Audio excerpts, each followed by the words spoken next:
Garuda Express, an international courier service. తాజాగా ఐఫా ఉత్సవంలో పాల్గొన్న సమంత స్టైలింగ్ పెద్దగా ఎవరికీ నచ్చలేదు. చేనేత వస్త్రాల్లో ఆకట్టుకునే కట్టుబొట్టుతోనే సమంత హాజరైంది. కానీ అందరు బామ్మలు అందాలతో మెరిసిపోతే శామ్ మాత్రం చేనేత దుస్తుల్లో కనిపించింది. సమంతను చేనేత వస్త్రాలకు బ్రాండ్ అంబాసిడర్ గా తెలంగాణ ఎంపిక చేసినప్పటి తర్వాత ఆమె తెగ యాక్టివ్ గా ప్రచారం చేస్తుండడం చూశాం. అలాగే చేనేత కార్మికుల దగ్గరకు తానే వెళ్లిపోయి ఆదుకునేందుకు ప్రయత్నిస్తానని చెబుతుంది. అలాగే హ్యాండ్లూమ్స్ కి ప్రచారం కల్పించేందుకే తాజా ఐఫా వేడుకకు చేనేత దుస్తుల్లో హాజరైంది సమంత. కానీ సమంత కట్టుకొచ్చిన చీర వెనుక చాలానే కథ ఉంది.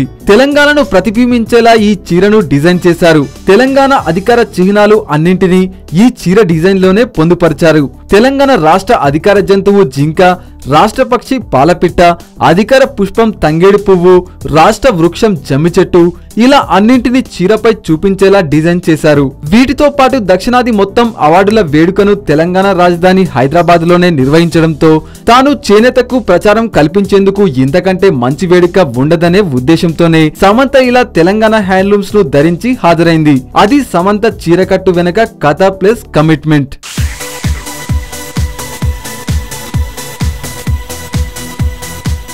హాయ్ యోయో వ్యూవర్స్, సబ్స్క్రైబ్ చేసేటప్పుడు అక్కడ ఉండే గంట సింబల్ ను ప్రెస్ చేయడం మర్చిపోవద్దు.